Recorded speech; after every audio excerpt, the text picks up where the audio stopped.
Merhaba canlar, Asi Mutfağıma hoş geldiniz. Ekşi mayadan kuru maya yapabileceğinizi biliyor muydunuz?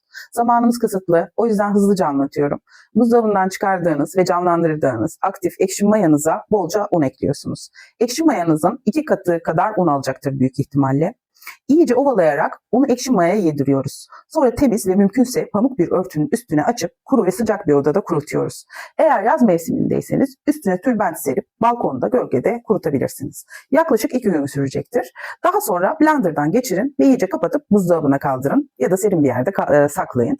Ya da porsiyonlayıp hava almayan küçük poşetlere koyup buzluğa kaldırın. Şimdi yaklaşık bir ay önce buzdolabına kaldırdığım ekşi kuru mayamı canlandırıyorum. Kuru mayamın 2 katı su koyup iyice karıştırıyorum ve yarım saat iyice ıslanması için bekliyorum. Eğer mayanızı buzluktan çıkardıysanız önce oda ısısına gelmesini bekleyin lütfen. Bu aşamayla ilgili aklınıza takılan sorular olursa lütfen sorun, mutlaka cevaplarım. Şimdi ikinci aşamamız olan canlandırma işlemini yapıyoruz. Mayamıza un ekliyoruz. Koyu kek kıvamına gelene kadar karıştırıyoruz ve 1 saat sonra buzdolabına kaldırıyoruz. Bütün gece buzdolabında bekleyecek. Burada sabah mayamı çıkardım. Tekrardan unla besliyorum ve onu güçlendirme işlemi yapıyorum. Biraz da su ekliyorum. Eşit miktarda su ve eşit miktarda un. Burada ben ölçü kullanmıyorum, tartı kullanmıyorum. Kıvamını bilmeniz önemli arkadaşlar. Önce un koyun. Sonra azar azar su ekleyerek koyu bir kek kıvamına gelmesini bekleyin. Biraz un, biraz su da ekleyebilirsiniz. Burası öyle çok da sorunlu bir alan değil aslında. İlla hani biliyorum diğer tariflerde işte başka hesaplarda bu şekilde görüyorsunuz. Ama benim adım da Asi Mutfağım. Ben öyle yapmıyorum. Tartı kullanmıyorum. Çünkü her zaman çok kolay olmuyor işin doğrusu. Her neyse, şimdi burada gördüğünüz gibi iyice böyle karıştırıyorum. Bu karıştırma işlemi önemli. Çünkü içinde o topak topak kalan ıslanmış parçalar var. İyice onları pürüzsüz hale gelene kadar tıpkı kek kıvamındaki gibi bu şekilde yapıyorsunuz. Eğer böyle unutursanız videoyu açıp bu bölümü özellikle bakabilirsiniz. Hani hangi kıvamda olması gerektiğini, eğer tartınız yoksa.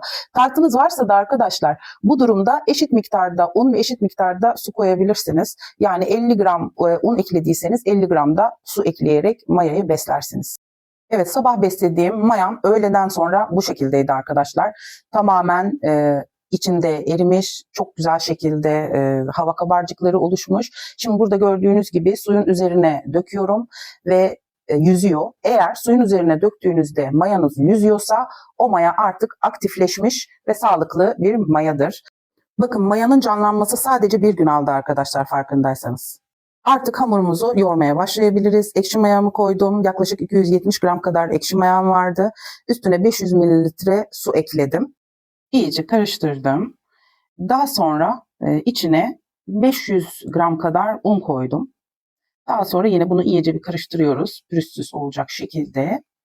Ve tuzunu ekliyoruz. 1 tatlı kaşığı kadar tuz ekledim. Şimdi geri kalan ununu ekledim.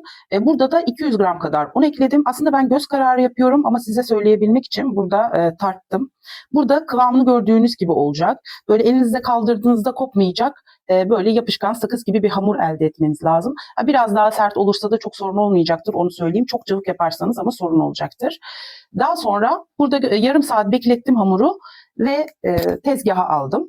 Tezgaha alıp bunu katlayacağım. Sadece 1 kere katlayacağım. Ama siz tabii ki eğer fırında pişireceğim diyorsanız burada birkaç kere katlama yapmanız lazım.